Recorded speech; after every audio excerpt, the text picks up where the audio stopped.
Hey y'all, I'm Powered by Kimberly, Riverside and FM. this is the Frolicking Truth, a soft space for Black women who are tired, brilliant, and ready to heal.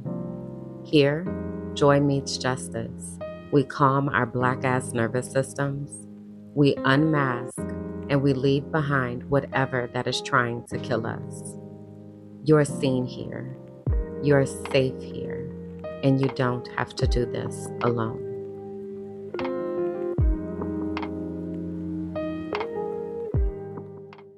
Hey y'all, come on in, find a comfortable spot, take a seat. I am grateful to have you here with me today for episode 3 of the Frolicking Truth podcast for Black women who are tired, brilliant, and ready to heal, where joy meets justice and nervous systems get free. This does not mean that you aren't welcome if you don't identify with any of those descriptors. It just means that as you come ready to listen, ready to learn, and ready to. So, the title of tonight's episode is I'm Not Crazy, I'm Called. And I need us to receive that. I wonder how many of you all are saying that to yourselves. I am not crazy. I know what I know and I see what I see. I'm actually called. So we'll get into that in a little bit. But first, I want to do our first segment, which is our Auntie Check In. So the Auntie Check In is a moment to kind of connect and update you all on what's been going on, what's on my heart, maybe something I've learned, unlearned, reclaimed, what have you. And the biggest thing that has been going on with me is I am preparing to move. Oh my God. It has been so heavy. So I'm the type of person I definitely, absolutely, positively need consistency and stability. And my home environment is extremely important. So over the time that I've been here, I used to have an apartment that I really loved. And then my lease ended back in February. So at that time, it was when they started cutting everything in the US, DEI, education, all the things. So I had a lot of contracts lined up that just disappeared into thin air. So when that happened, I did not have enough to be able to just go and secure a new apartment. So my cousin and my best friend were like, okay, so we'll stay until June so that we can all just live together and it wouldn't be as much of a financial burden on everyone. And it would give us a little bit more time to transition. So you may have in other spaces heard me talk about that process because that was a lot. We actually had wound up moving 3 times and it was a lot. If you're new here, I'm neurodivergent. So I live with autism, ADHD, OCD, anxiety, depression, complex PTSD. It's a lot. The OCD of it all makes it really difficult when I have to transition into new spaces because it takes time for my nervous system to calm down. It takes time for my body to adjust and for my brain to feel safe and comfortable, especially and specifically around the bathroom. So when we got to this place where we are, I gratefully was able to kind of breathe for a minute and like, all right, the bathroom is gorgeous. The shower is big and nice and, it's cool. But also, we live right next to a construction site. So every day, Monday through Saturday, there is jackhammering and saws, electric saws, and just so much noise every day. And it has become incredibly overwhelming. Like, I don't know if you all have different noise sensitivities or whatever, but for me, construction is it. It is tough for me. So during this time, I've really had to lean into making accommodations for myself, enter my noise canceling headphones so that I am not being driven crazy. Like at times, it would feel like I was being tortured. I am somebody that my conditions need to be comfortable for me. That's why I don't be doing the crimes, okay? Because I cannot go to jail. Like I cannot do that at all. Okay. But anyway, so the construction site it's been feeling like torture, just to put it frankly. Okay. It's been feeling like torture and it's been a lot. It's been a lot to manage and it has kept me kind of in this state of hypervigilance or just not being able to fully exhale. So it's coming up time for everybody to make their transitions and go into their new place. And my intention is to stay here in Colombia. You know, I am seeking asylum and still very much deep in the middle of that process. And so right now I have a deadline of June 30th that I have to meet, or let me not even say I have to meet. I have until June 30th to stay in the country, but I have to get the asylum paperwork filed by then in hopes that they will extend that time for me while they do the investigations. So, having said that, it presented some challenges when I was looking for a new place to live. Usually, the process that I use, and you can kind of also attach this to the pack your bags segment. You get a 2 for 1 here. But usually what I would do when it's time for me to find a new place to live is I go onto Airbnb and I find places that are within my budget and or just above. So I try not to spend more than $1,000 on any place that I am living.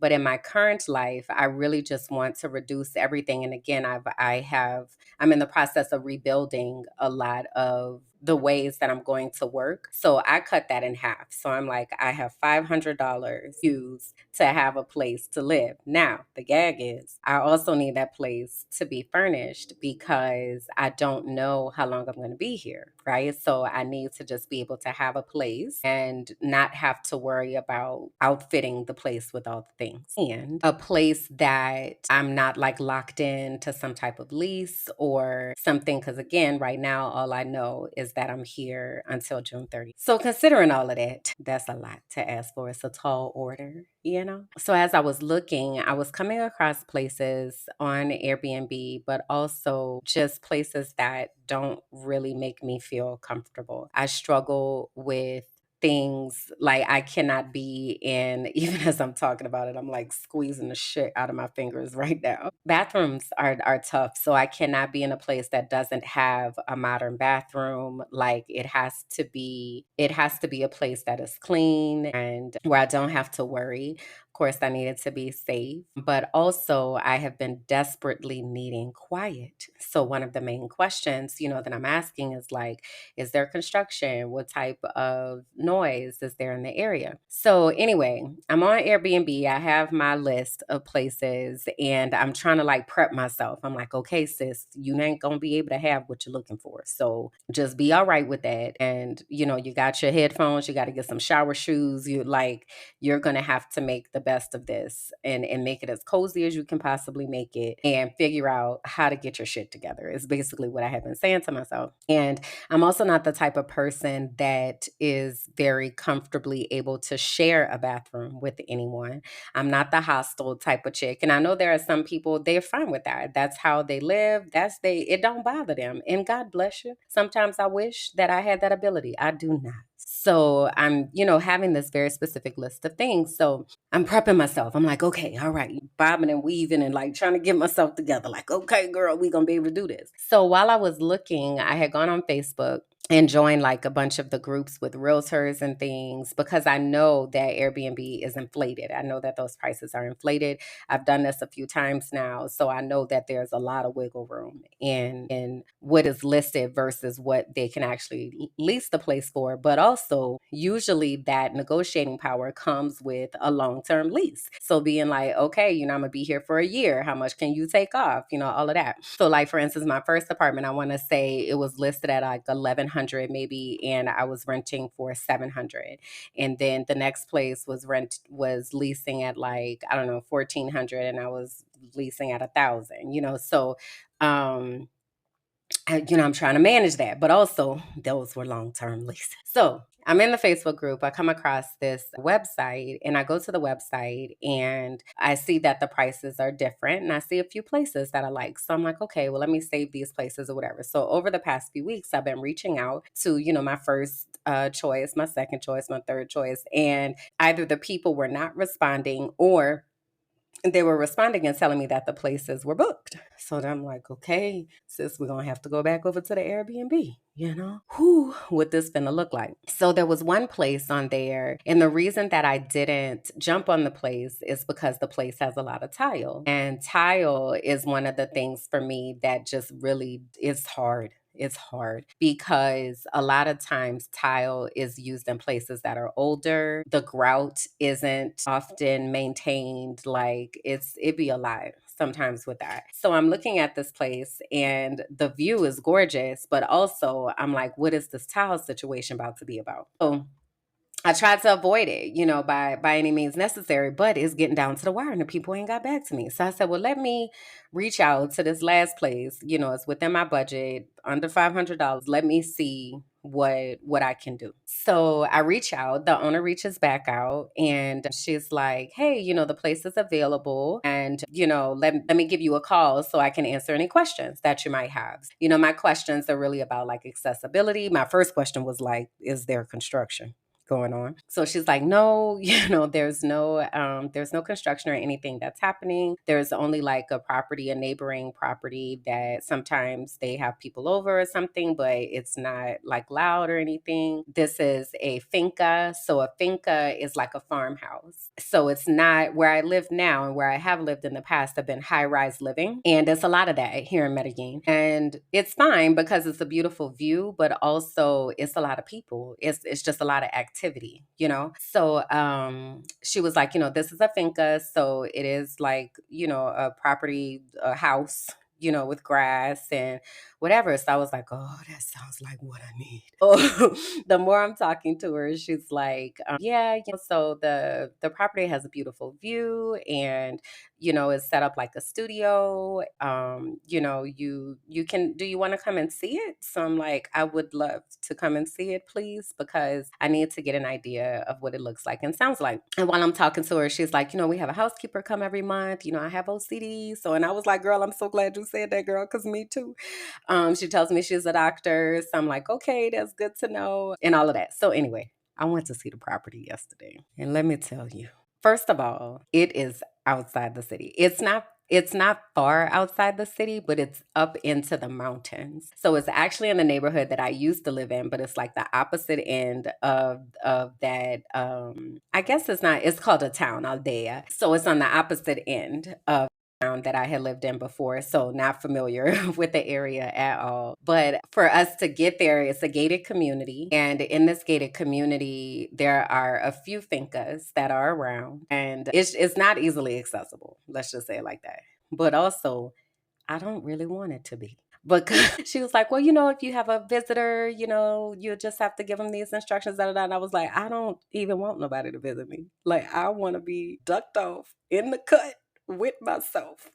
But anyway, when we pulled up, first of all, let me not even skip this part. So because it's kind of difficult to explain how to get there, they have a set of drivers that they use to take them wherever they need to go. So she gave me those recommendations and she was like, call them and see and schedule the time. They're usually really good about that or whatever. So I did that. So the driver comes and gets me from where I am and takes me there. So we're talking the whole time and I'm I just need quiet. I'm an activist in the US and I just need peace. Like my brain with everything that's happening in my personal life, as well as everything that's happening in the world, as well as new headlines every single day. I just need peace and quiet. So the driver was like, oh, you gonna get that here. So I'm like, okay, we'll see, right? So we pull up and it was so quiet that it was loud. The only thing that I was hearing were birds and wind chimes. And I was just like, I have been needing this so badly. So I get out the car, I meet the husband, and the wife has said to me a few times, my husband built they call them cabins. She's like, my husband built a cabin a few years ago and such, we rented out, da da da. So I wasn't processing what she was saying. So she told me she wasn't going to be there. She's like, my husband will meet you. So I'm like, okay. And also prepping myself because Latin men, it'd be a lot with them sometimes Mexicans, like the way they misogyny set up, child, it is on another level. And I know that's a mass generalization. So if you a Latin man and you listening to this and the shoe does not fit, then don't put it on. But if it does, run around the block in it. Okay. So anyway, I was prepping myself for that. Like, what is that interaction going to look like? All of this and that. So he greets me, at the car and he's like, welcome. So excited to have you. He's like, you can come into the house and put your things down so I can show you the cabins. And he tells me they had lived in the US for almost 30 years. And he's like, I said, oh, well, where did you live in the US? And he said, Pennsylvania. I said, sir, that is the reason why I left the US. So he's like, yeah, Pennsylvania. And I'm like, yes. So I tell him, yeah, I was living in Harrisburg. And he's like, oh, you were in the capital. He's like, oh my God. I'm like, yeah, it was a lot. So he definitely speaks English and all that, so we're chopping it up. So he shows me, they have 3 cabins on the property. So he shows me the larger 2 cabins and they're so beautiful. So while I'm in there, I was like, so wait, you did this? And he's like, yeah, I'm a builder. He's like, I built our house and then we built and designed, I designed and built these. When I tell you, so much attention to detail, like everything. So he's like, this one has the vibe of this and that and the artwork, and like it was just, they were gorgeous. So he's like, well, let me show you the one that you're looking at. So we go and look at that one. And the first thing, by this time, I had started feeling, because I'm looking at how well maintained and how beautiful the cabins are. So I'm like, okay, I don't think the tile is going to be an issue. So I get down to the one that I was interested in, and I could just see myself there. There's this bench on the balcony, and the view is just so beautiful. Like, it's on a mountainside, so there's not really much that's on the area where the cabin is, but off in the distance you see the city. And it's so interesting because the whole time that I've been here, I've had views of the mountain, and there's always like a place on the mountain where the sun shines, and I'm always saying to myself, I feel like I need to be over there. Like, I feel like that's where I'm supposed to be. So that's where this place was. So I'm standing on the balcony and I'm just like, it's so peaceful. Like, literally, all I was hearing was the wind rustling through the trees. You'd hear the wind chime, you hear the birds chirp, and that was it. So much greenery, so lush, which is the thing that I love the most about Medellin, is how much green that there is. So they had like curated greenery as well as grass, so we get to talking about that. And I'm like, oh, I, have a jade plant and I have this plant and I'm going to bring my plants with me. So by this time, the wife had gotten there and she's like, yeah, bring all your plants. I love to garden. I haven't gotten a chance to do it as much, but, I really love to garden. So I'm like, oh my gosh. So she said, yeah, let me show you my garden. We get up to the garden and she's got spinach and pineapples and different types of peppers and onions and yuca and lulo and thyme and rosemary, lavender, chamomile, basil. Like, I was like, this is what I see my life looking like. I was like, this is what I want my life to look like. This. So as we're like, she's like, oh, you like peppers? Let me give you some. So she's picking it up. She's like, yeah. So if you want to make juice or whatever, you just come up here and pick what you need. And, that's that organic. You hear me? Like, this is what I want my life to be like. So while we were at the garden, I said, what kind of doctor are you? And she said, alternative medicine. And I was like, huh, wow. Well, that makes a whole lot of sense.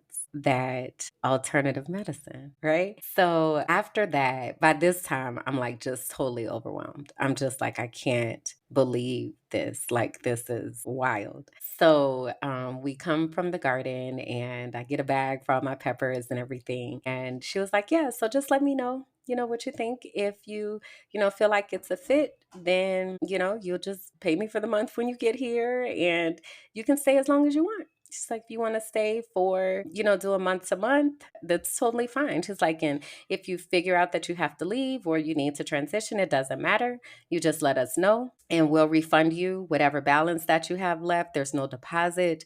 There's no like breaking a lease fee or anything like that. And as I'm listening to her, I'm like, I said, I'm sorry, I'm just really overwhelmed right now. And that's in a good way, but I'm really overwhelmed. So she was like, I said, I feel like I am about to have what I've been saying that I need. And I feel like I'm about to have that. So she was like, well, yeah, you called it. You called it. You said that this is what you needed. So here it is. Tears, tears. Just immediate, like, oh my God. Because when I tell y'all, I have been stressed trying to figure out how I was going to help myself be okay in whatever environment that I was going to have to go to. And it felt like a pressure valve was released in my brain that just allowed me to be like, wow, I'm going to be able to breathe for a moment and really feel connected for a moment. I can touch the grass. I can go to the garden. I can just sit and be for a moment. So I am so excited about that.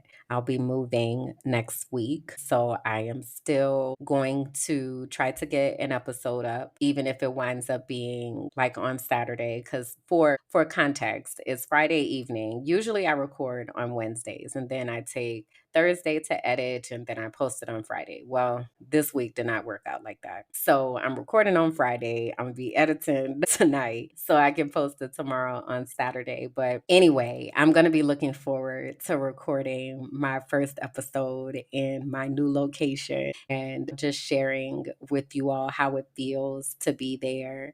I've moved from a place of cautious optimism to feeling like, okay, it might be okay. It might be okay. And things seem to be coming together. And one of the biggest parts of that is me having a place where I feel at peace. I have to have peace. And that is all I have been looking for consciously since 2009. But my entire life has just been, I just want peace. So I feel like I found it.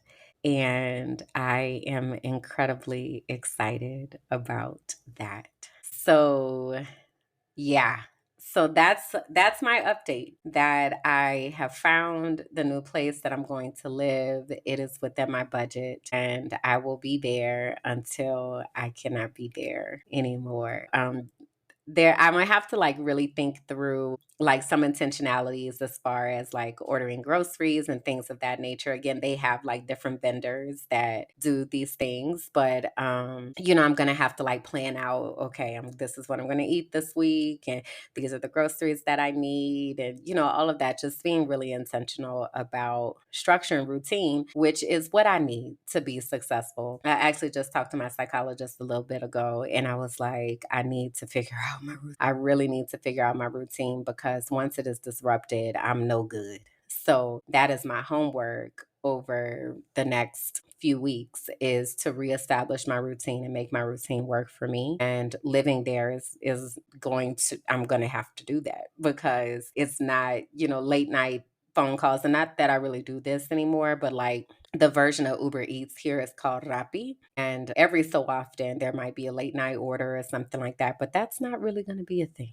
Okay. So this is my trial run, if you will, to see if I can live this type of life that I dream of, this life that I feel like I want to have. I feel like I can do it. So I'm excited for the experience and to be really intentional in logging the experience and honoring that for what it is. So that's my auntie update. And I appreciate all the prayers, all of the good energy and everything. If you are wanting to support and like throw me a few dollars, I also appreciate that. Okay. So $ Kimberlyn Jackson on Venmo at Kimberlyn Jackson. I'd appreciate anything that you're willing to give. And if you don't have anything to give, I appreciate your well wishes and your prayers and your thoughts as I'm figuring that part out. So that's the update. Now, let's get into the meat of the things. The truth is, the segment that I kind of give you my core commentary, and last week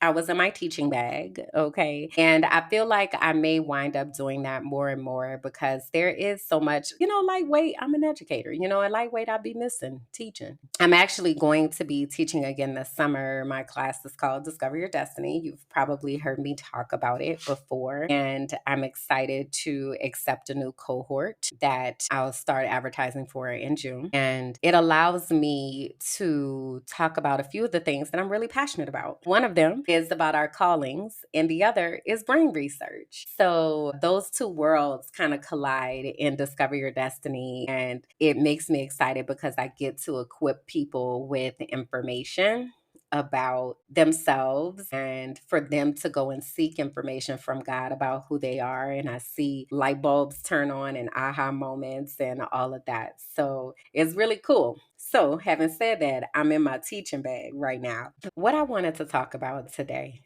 with the truth that I want to tell today, is that when you are a truth teller, people like to believe that you're crazy. It is more convenient for somebody to believe that you are crazy than for them to accept and invite a paradigm shift into their own world. I sometimes feel like I'm crazy because I realize that the things that I see are not necessarily the things that other people see, or I might see it before people see it. So I'm the first one saying it. And it becomes hard for people to process, and it can be disruptive to their world. And once you have these realizations and once you see, you really cannot unsee what you see. So, for instance, the things that are happening right now in the US, I've been talking about this since 2020.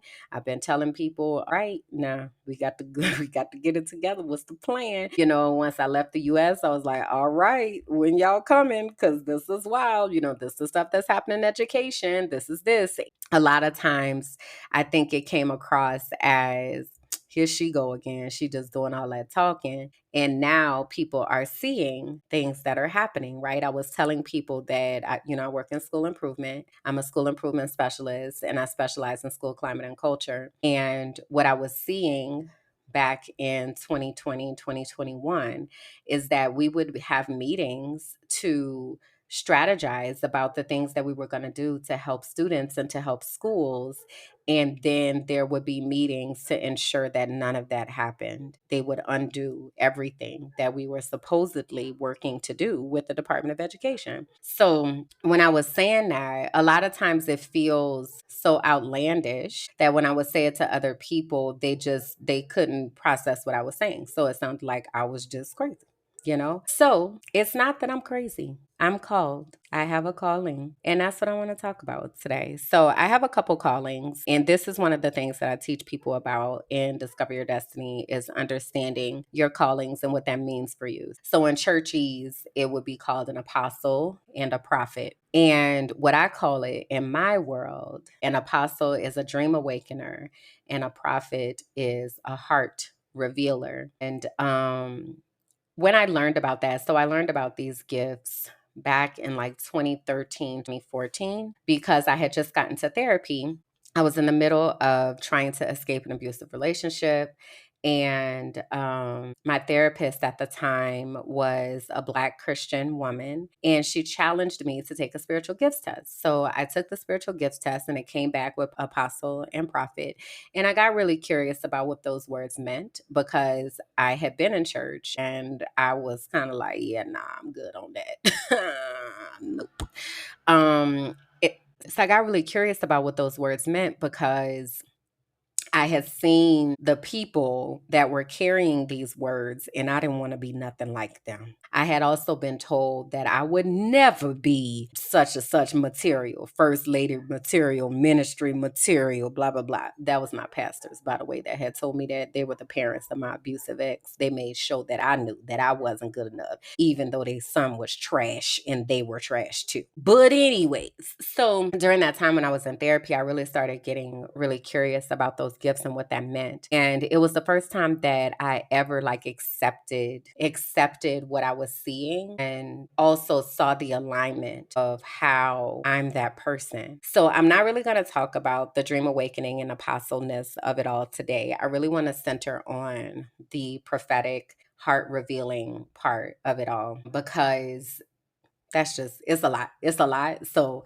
I don't want to be here all night. Okay. So this is our first lesson, and then we'll go into some others. So, anyway, a prophet or a heart revealer is someone who reveals God's heart for his people wherever they go. So, the role of a heart revealer is to accurately discern God's heart for a situation. So, often people who have this gift are very empathetic and very much aware of how things impact people in humanity. We also help people experience God's voice for the very first time, and or help them develop hearing the voice of God in their own life. So for instance, through Discover Your Destiny, I teach people how to have a deep personal relationship with God outside of the constructs of religion. And I also teach people how to connect back to their bodies, because that's where God's inner voice lives, the Holy Spirit inside of us, right? So I wanted to talk about this calling because a lot of times we, one, don't realize that we're called,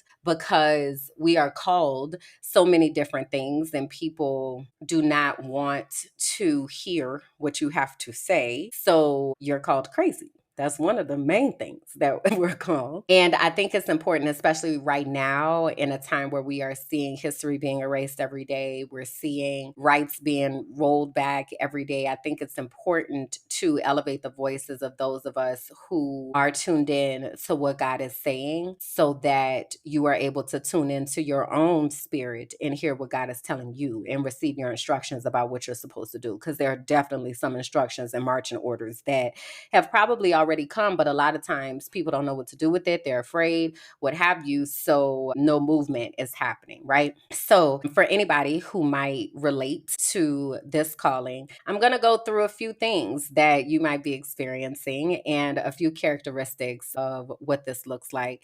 And I'm going to use the words prophet and heart revealer interchangeably. It's all the same thing, just a different title. And I'm going to ask you to try to de-churchify your understanding of what I am saying, but also I'm going to be using scripture to talk about it. Now, I grew up as a Christian. I was Lutheran until about 8 or 9 years old. And then we switched to Full Gospel Baptist. And then once I moved to Tampa, I was non denominational. And I spent a little bit of time in like Kojic ish spinoffs. So I think they considered themselves non-denominational, but they had come from the Kojic world. So I've had some different experiences with religion, with church, with God, with the Bible. And the Bible is the spiritual book that I use, because the Bible has been used to cause so much harm and is currently being weaponized against people, and has historically been weaponized against people. And I think it's important for us, those of us who believe that the words within the Bible are consistent with God's messages. I think it's important for us to actually talk about who God actually is, and not who people have said that God is, because it's specifically and especially in colonized nations, which is almost everywhere, because the God that was given to us that's not God. That's not God.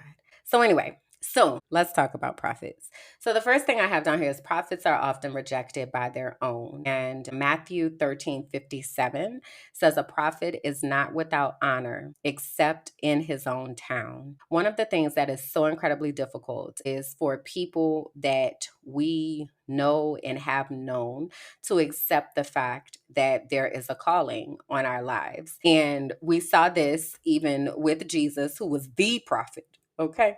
How he was rejected by the people who watched him grow up, and the people that should have, been that safe place. So it's important for us to remember that sometimes and oftentimes familiarity breeds dismissal. People think that they know you, so they can't always receive what's been placed in you. And it's interesting because those are the people that we look to first to be the ones that we not necessarily want to say, but want to warn or want to ensure that they're showing up in the right way. And those are often the people that reject us first and most loudly and most consistently. I can definitely speak for myself with my family, and not everybody in my family, but definitely certain people in my family find it very, very difficult to process and accept that I am called. I'm not crazy. And I've had to learn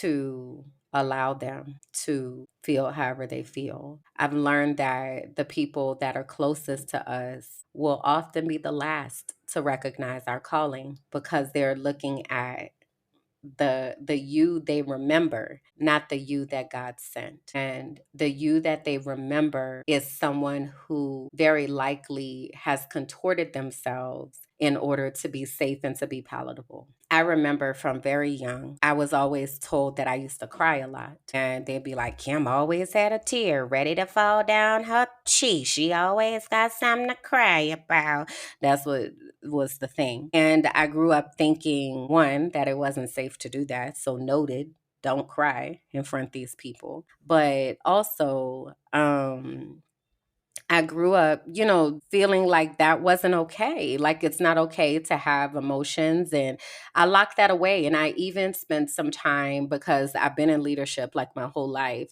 And I remember I used to be a department head, and my teachers would come into the meetings, and every so often someone would be emotional. And I would be like, do you need to go to the bathroom, or like, which we're having a meeting, like get yourself together. So I became that oppressive force of muting people and not being a safe place for other people because I had been told and taught that I was so emotional. Now I know that I carry God's spirit inside of me, and I'm so connected to people. If you are not grieved by the things that are going on in this world, it makes me question what's happening, because it's very, very difficult to acknowledge what is happening. There are multiple genocides that are going on right now. The US is consistently rolling back rights and doing everything they can do to harm people, working class people, poor people, Black people, immigrant people, people with disabilities, people who are not white, male, evangelical, and rich. Those are the people, the only people that are safe, while the rest of us are out here trying to figure out how to save ourselves.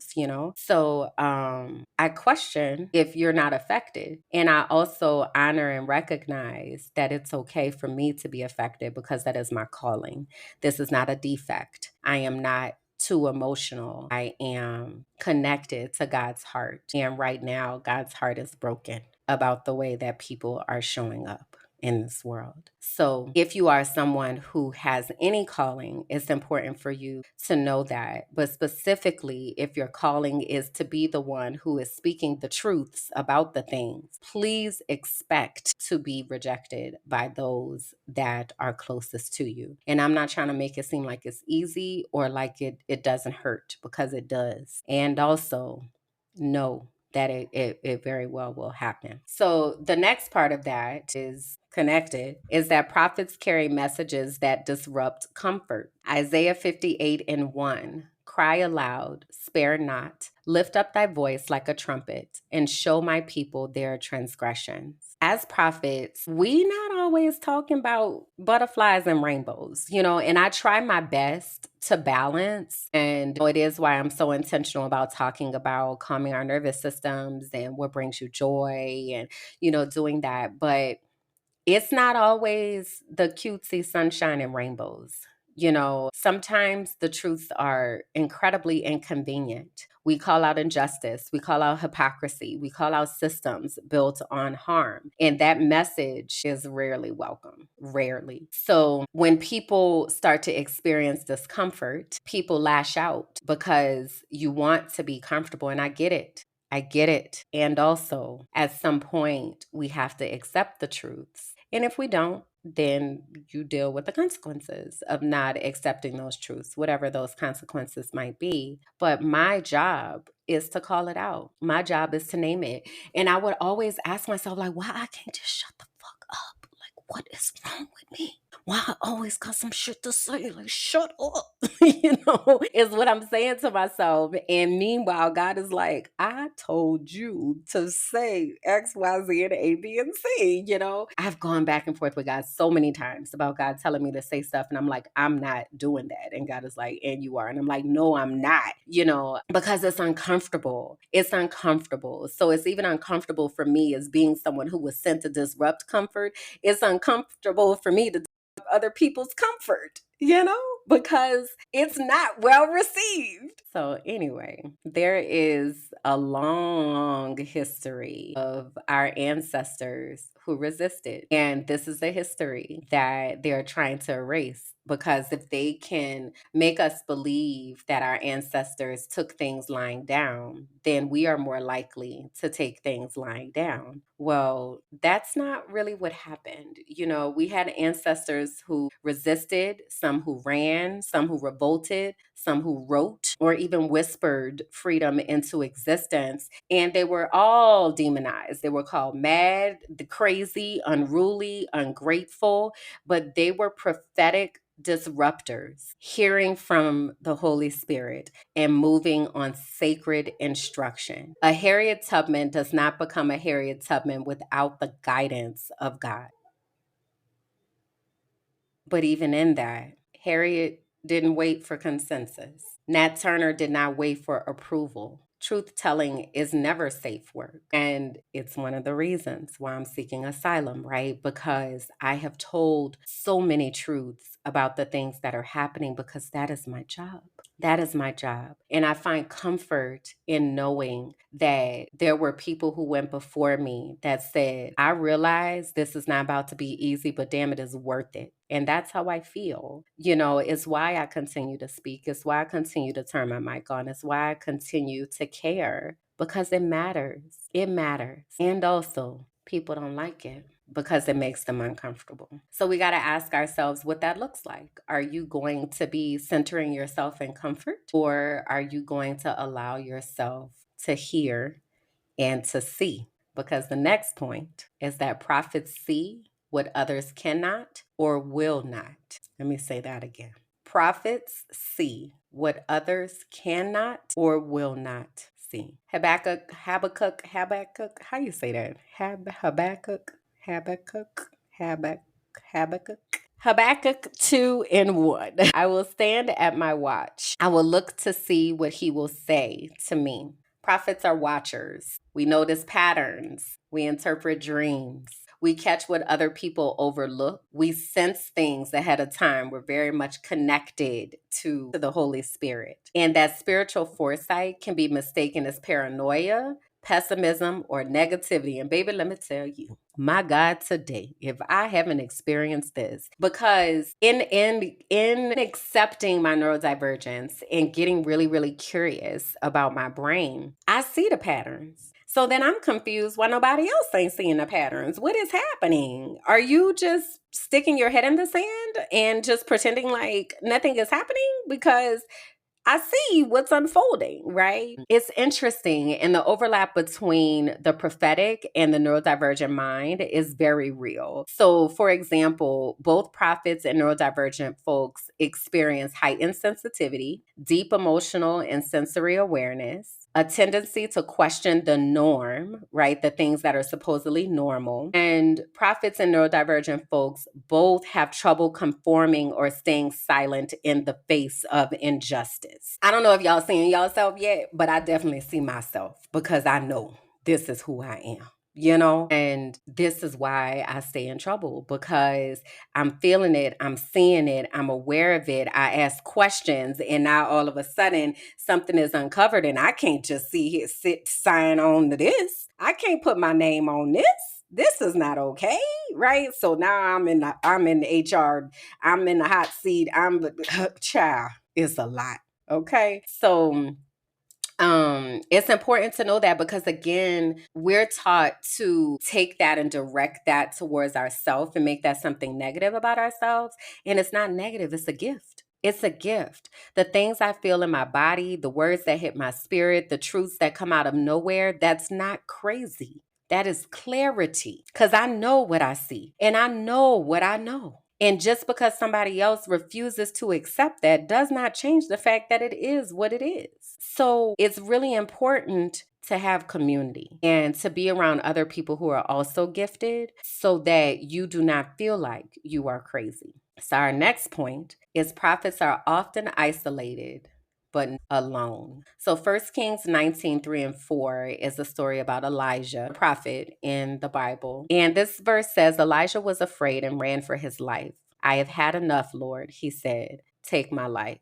Baby, when I tell you me and God done had that conversation too many times, I'm straight. I'm good. I'm good on all of this. I am good. I don't have kids. I've taught kids. I've made my impact on the world. Hey, we cool. I ain't got to keep doing this. And it's because of the heaviness of the things that we carry and the responsibility that I know that I have for showing up so other people are able to show up in their giftings. Elijah got tired, and prophets carry a heavy spiritual load. And it is so lonely for all the things I told you, right? The people that are closest to you forsake you because people, feel like you are disrupting their comfort because you're seeing what other people can't see. So you become very isolated in that process. So we are often misunderstood. We walk alone and exhausted from shouting the truth into unwilling ears. Is exhausting. So exhausting. And it feels like you're shouting into this vacuum of trying to get people to see what you so clearly see, and they either don't want to see it or can't see it.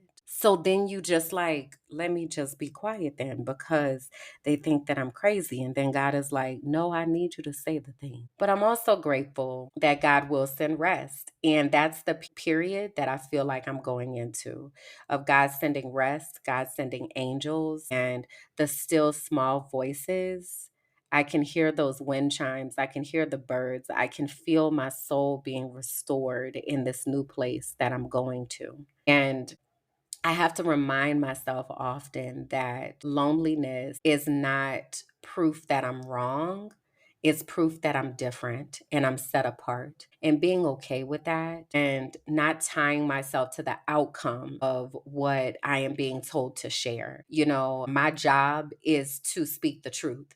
My job is to share the truth. My job is not to control how people receive that. And I have to remind myself of that because I get so passionate and I want people to be okay. I want people to be healthy. I want people to be loving. I want us to have community and I want us to be able to support each other and show up for each other and take care of our children. The things that are happening to children right now breaks my heart into so many little pieces. And I also realize that my job is to say the things, not to control what people do with it. So it's a process to accept. It's hard to accept, but I definitely believe that we have some amazing examples of people who have done this in the past. So I mentioned earlier Harriet Tubman. I mentioned Nat Turner. Think about Sojourner Truth, right? So Sojourner Truth was really big in the women's movement, and her speeches cut like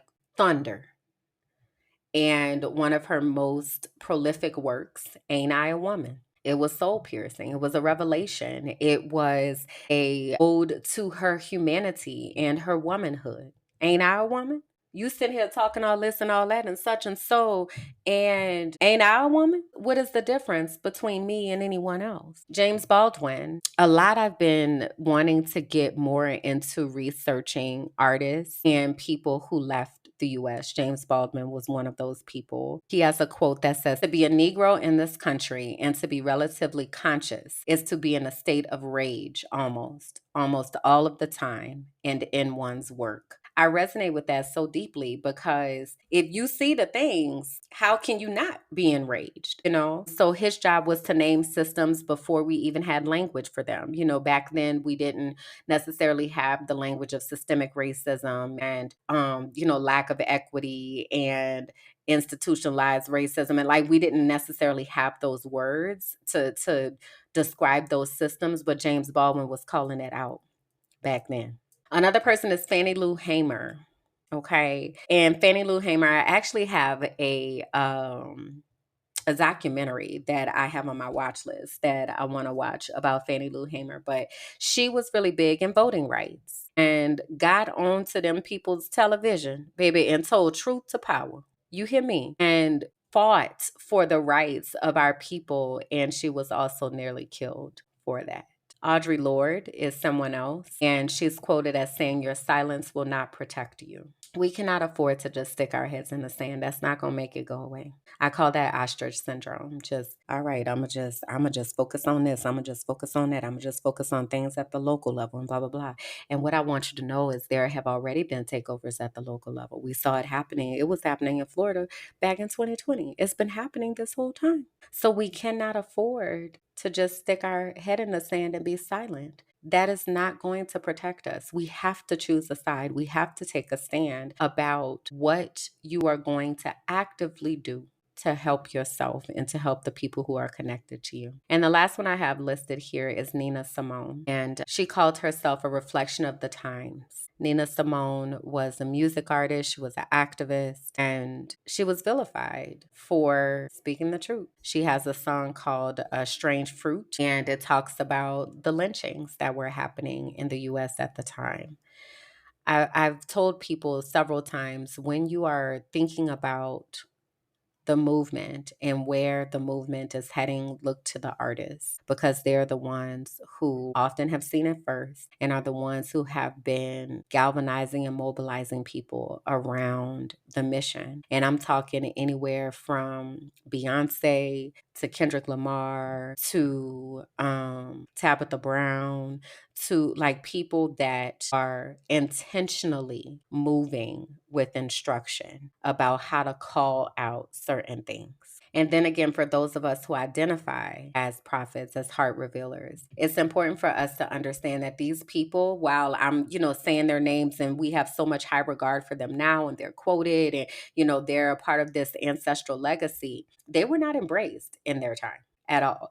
And they were often vilified even by their own people, and still they made the chance to speak. So being prophetic is not about popularity, it's about obedience. So my question, our soul work for the week, if you will, is to answer these questions. Where in your life are you sticking your head in the sand because the truth feels too overwhelming? What truth have you heard, maybe even from your own spirit, that you have been silencing? I want you to journal about that and then also ask yourself, what would courage look like just for today? While you're listening to this and you're thinking about this, what would courage look like for you today to stand up towards some of these truths that you may have identified? I would definitely say to pace yourself, right? I don't expect anyone to advocate the way that I have, but we do all have a role in this fight. And everybody's role is not the same. And everybody's role is needed because all of us have circles of influence that are connected to us and people that are looking to us about how to move. So, what does courage look like for you today? That's your soul work. So if you will answer that in the comments, I would greatly, greatly appreciate that. All right. All right. So I gave you a free tidbit earlier about how I have found places to live. So I'm moving into our Pack Your Bags segment. And this is where we talk about leaving the US or moving abroad, but also just how leaving might be a necessary step in your healing, looking at the seeds of possibility, things of that nature. So I have a quote here that I want to read, and I feel like it is very pertinent to what we've been talking about. It says, sometimes the first step to healing is choosing to leave the lie that you're too much, the lie that you imagined it, the lie that your intuition is paranoia. You are not crazy. You are awake.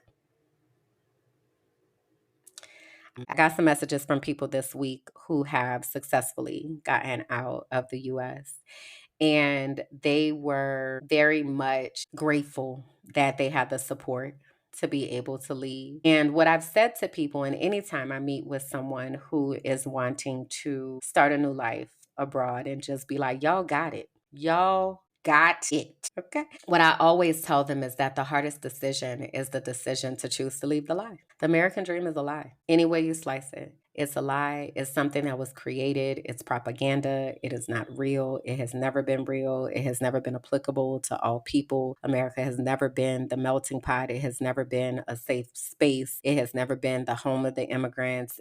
America is a country that was built on stolen land and genocide. We have to face that truth. And I know that the US has done an incredible job of burying that history. It is still the history nonetheless. So, what I wonder is when you accept that, when you leave the lie of patriotism and leave the lie of, and I've talked to y'all before about how patriotic I used to be. Okay, honey, so patriotic. Okay. I would see an American flag and I would be like, I pledge allegiance to the flag of the United States of America, to the republic which is like so patriotic. But once I saw that, wait, this ain't adding up. This is not the truth. I had to do something with that lie. And for you that might not be leaving the US. Maybe I've talked to people that their job is to stay there because we need people there who are going to help people to get out, to help people to have safe spaces, to help people learn how to sustainability. So this is a side note, but very much applicable. So I be in these homesteading groups.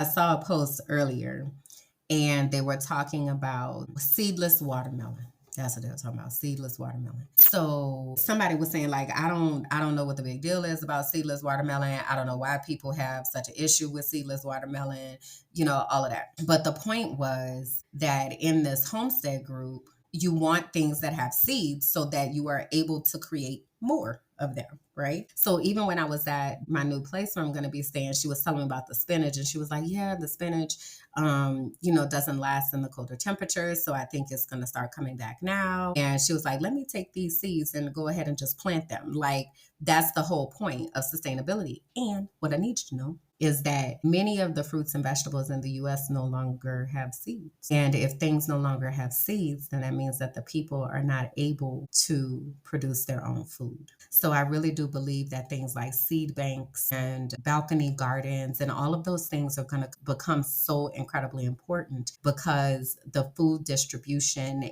is not safe and it is not lending towards people being able to care for themselves. So I thought about that because your resistance, your choosing to leave the lie might be, let me learn how to grow my own green onions, my own cilantro, my own tomatoes, right? And it doesn't have to be a big deal. Like my little balcony garden that I have, it's literally old plastic water bottle or plastic soda bottles. And I put some dirt in it, put some seeds in it, and let it be great. It doesn't have to be huge. But start somewhere because that is us connecting back to our roots of being able to provide for ourselves and being able to care for the land and being able to be grounded. And just the process of seeing something grow, that's living energy. That's living energy that is there. You get to see the roots form. You get to see the sprouts come. You get to see the flowers come. You get to see the seeds. You get to see the life cycle that God has created that doesn't need a whole bunch of intervention from us. Specifically, if you live in somewhere that the climate is honorable to those particular crops. So I wonder what it looks like for you to leave the lie and how you might be able to give yourself the opportunity to divorce and unplug from the system, if you will. Having said that, I do want to extend an invitation for you all to join the Inner Circle. The Inner Circle is my Patreon, and you can join for $5 a month. And also, you get to try out the community for free for 7 days, and then it's just $5 a month after that. So I would like you to join that. That is going to support the work that I do, is also going to give you access to resources and reflections and meditations and affirmations and all of the things that I am doing to help us to be able to take care of ourselves. And then I also have a question that I'm going to ask in there to get some reflection about what you think, what your thoughts are, and just to kind of push us a little bit further to really be intentional about how we're showing up in the world. All right. So I'm going to leave you with this. May you stop shrinking so other people can stay asleep. May you speak what you see, even if your voice shakes. You are not too much. You are just in tune. All right. Thank y'all for hanging out with me, and I'll see you next week. Thank you for listening to The Frolicking Truth, where joy meets justice and our nervous systems get free. Please be sure to like, rate, and comment. Subscribe to the YouTube page, Minding My Black Ass Business, and follow me on all social platforms. Until next time.